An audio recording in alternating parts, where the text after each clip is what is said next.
William Ruto. Have you seen venye the men you trusted in the broad-based government wameanza kumulilia Sifuna? Are you seeing kila mtu venye anamulilia Sifuna? Na kila mtu anasema Sifuna ndiye the secretary general wa chama. Unaona? Angalia Junet. Nikakwambia juzi hata hakujaisha 3 weeks. Nikakwambia Junet is a heckler. Junet, you can't trust Junet. This is the reality. Nikakwambia Gladys Wanga ni watu walikuwa wanashikilia baba Raila Odinga nguo, wana survive. They had no serious substance. I told you. Nikakwambia, you see now, a person like Joho, ambaye ni CS, anatembea na bendera ya Kenya as a CS. Anakula mshahara kama CS.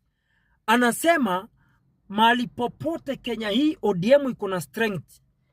Kusiwekwe na mtu yeyote wa UDA. Already as I'm speaking, Joho and Omar Hassan kuna crisis.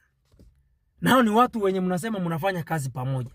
Joho ni CS, lakini yako kwa siasa. Kumaanisha amejiseti kwa hata ukinifuta hiyo kazi ya CS, I don't care. But I'm concerned with the party. Sasa uko na kibarua. Nilikuambia don't create enemies from Mount Kenya, again you create enemies from Luo Nyanza. Create. Ukisikia nikisema from the beginning that you are a one-term president, I meant it because I saw your missteps. I saw you miscalculated. Now it is costing you. Na hii kitu huwezi saidia Ruto. Hii sha kupita. You lost the power from the church. Ukapoteza from Genesis. Umepoteza from loyalists. Watu walikusaidia kwa UDA kuform government. Wote umewatema nje. Na uliwatema na ilikuwa ni move ya baba Raila Odinga. Wale watu wote wako kwa serikali yako ni maadui kisiasa na wewe. That's why Joe ameshindwa kukaa hapo vizuri. Ako ndani lakini anapanga siasa ya ODM hapa nje against you. So you don't have foot soldiers. You don't have true patriots. You don't have true foot soldiers to campaign for you.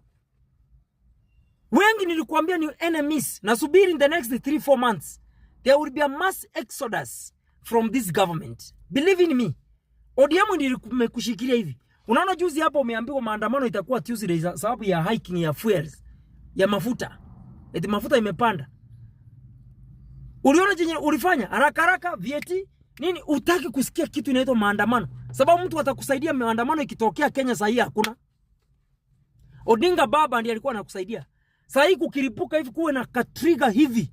Eti tunaenda maandamano inchi irauke yote. Hata 27 ni story tunaongea. Ndio maneno imekukanganya. Ulipelekwa kwa mtaro na Chenezi. Paka ukaappoint watu wengine to government because of the situation by then.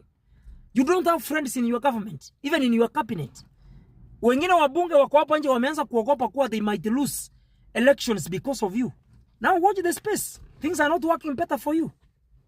Wait for the next episode.